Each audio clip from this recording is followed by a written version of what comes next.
Try this just for a moment if you dare.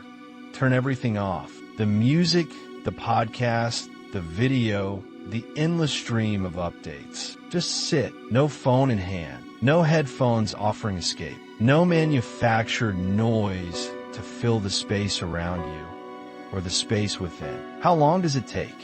How long before the silence starts to feel heavy?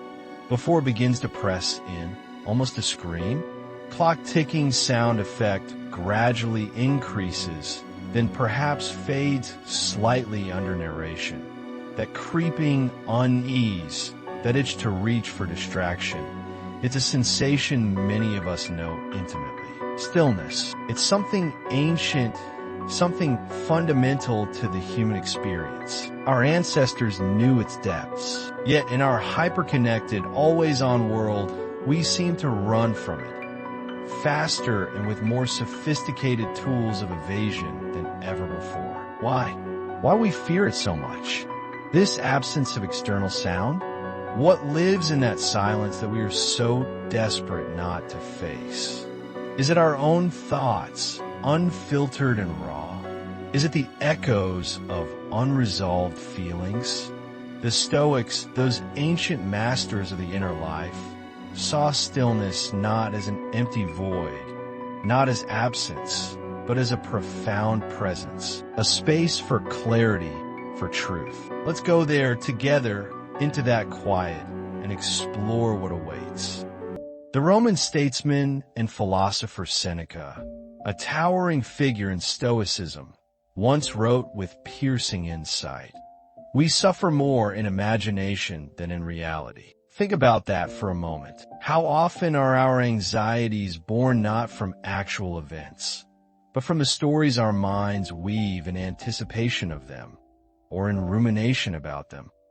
When the external world is finally silent, when the clamor of daily life subsides, it is often then that our own imagination grows astonishingly loud. It invents fears where there are none. It resurrects past regrets, replaying them with fresh pain. It conjures doubts about our abilities, our choices, our very worth. This inner theater can be a torment. But the Stoics didn't run from this internal landscape. They understood that true peace wasn't found in silencing the mind, an impossible task, but in training it. They sat with the silence, and through disciplined practice, they trained their minds to see clearly, to distinguish fantasy from fact, to challenge the tyranny of unchecked thoughts. Marcus Aurelius, the philosopher-emperor, spoke of a vital practice, retreating into the soul. He wrote, "People look for retreats for themselves, in the country, by the coast, or in the mountains. But this is altogether a mark of the most common sort of man, for it is in your power whenever you choose to retire into yourself." This wasn't about escaping the world. It was about returning to a core of inner strength, to a place of rational thought and objective assessment, accessible at any moment, especially in stillness. So, let's dissect this discomfort. Stillness makes us uncomfortable, not inherently because it hurts us physically, but because it reveals. It peels back the layers of distraction we so carefully construct around ourselves each day. In the hustle of life, we are performing, curating, reacting. But in stillness, there's no one to impress. There's no feed to refresh, no urgent notification demanding our immediate attention. There is just you, and that you stripped bare of external props and societal roles.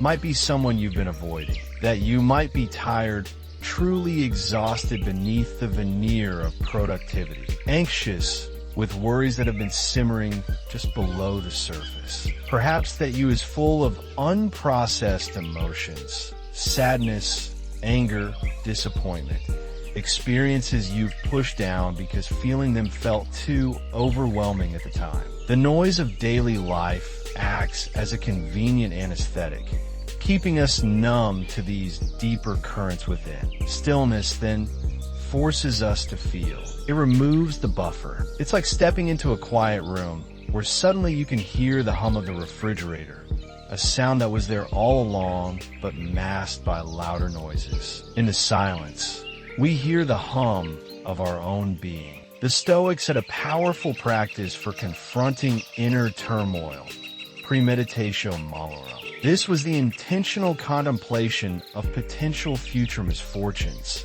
imagining worst-case scenarios. It sounds grim, but its purpose was not to scare themselves into paralysis. Quite the opposite. It was a tool to gain clarity, to strip fear of its power by looking it directly in the eye, to realize that fears are often far bigger, far more monstrous in our heads than they would be in reality. It was about building resilience by mentally preparing for adversity and appreciating what one has in the present.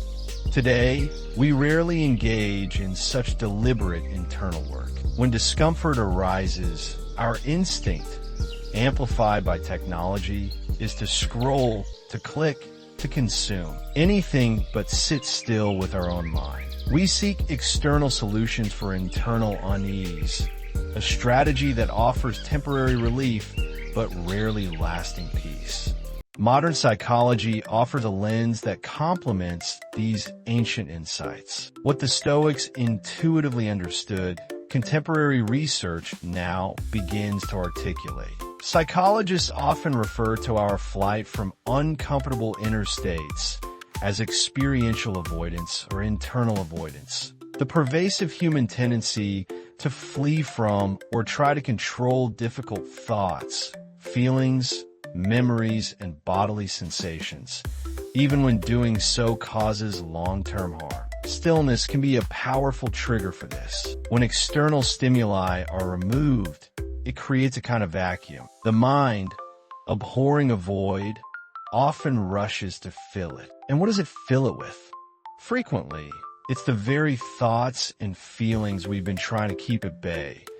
Worries about the future, regrets about the past, insecurities about the present. This internal chatter can feel overwhelming, leading to an urgent desire to seek distraction once more. Consider this. Most addictions, whether to substances, to technology, to work, or even to constant busyness, are not fundamentally about the pursuit of pleasure. More often, they are about escape.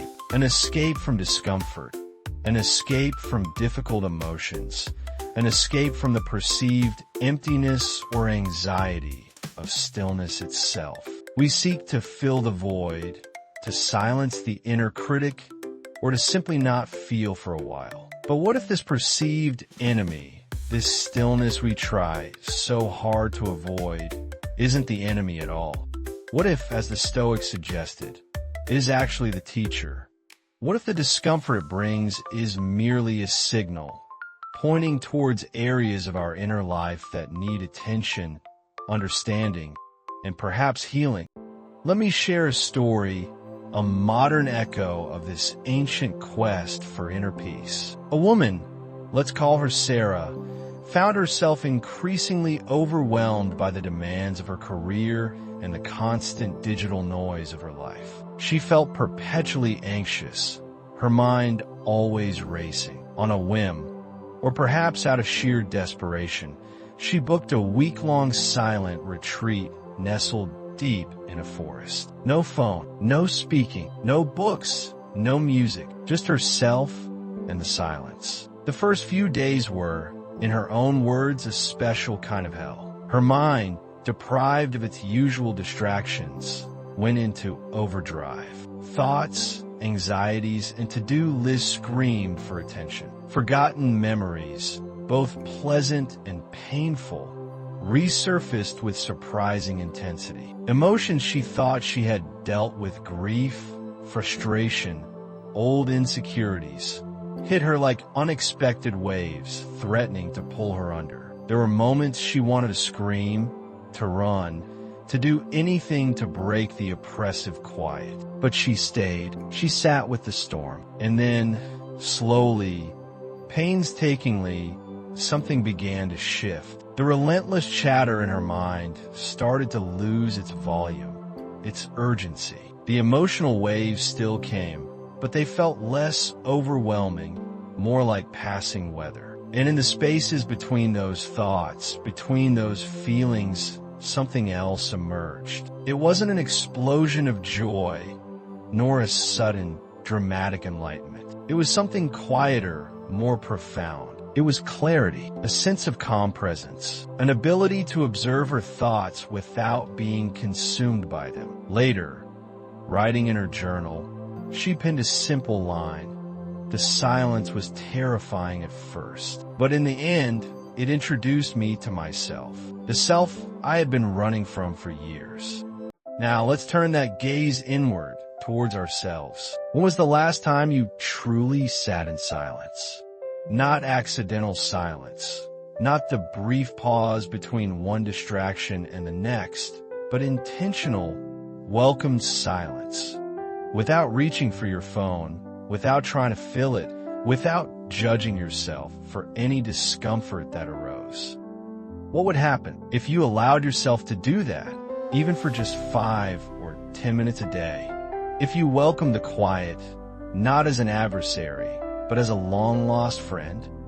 What memories might surface, offering lessons or closure? What truths about yourself, your desires, your fears, might you finally allow yourself to hear? What insights, solutions, or creative sparks might ignite in that uncluttered space?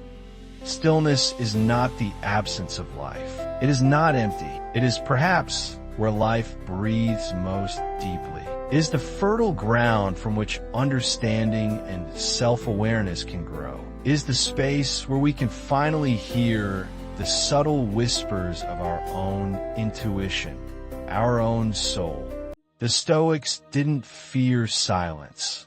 They understood its profound value. They embraced it as a laboratory for the mind, a training ground for the soul. They knew that clarity, peace, wisdom, and resilience, the very foundations of a flourishing life, of eudaimonia, all grow best in the soil of stillness. It is in quiet contemplation that we can examine our judgments, align our actions with our values, and cultivate an unshakable inner core. So, I invite you, take a moment. Today, not tomorrow, not when things calm down, because life rarely offers perfect conditions unsolicited. Carve out a small sanctuary of silence for yourself. Just be still, even if it's just for the length of a single conscious breath to begin with. Do this not to escape the world, but to return to your center,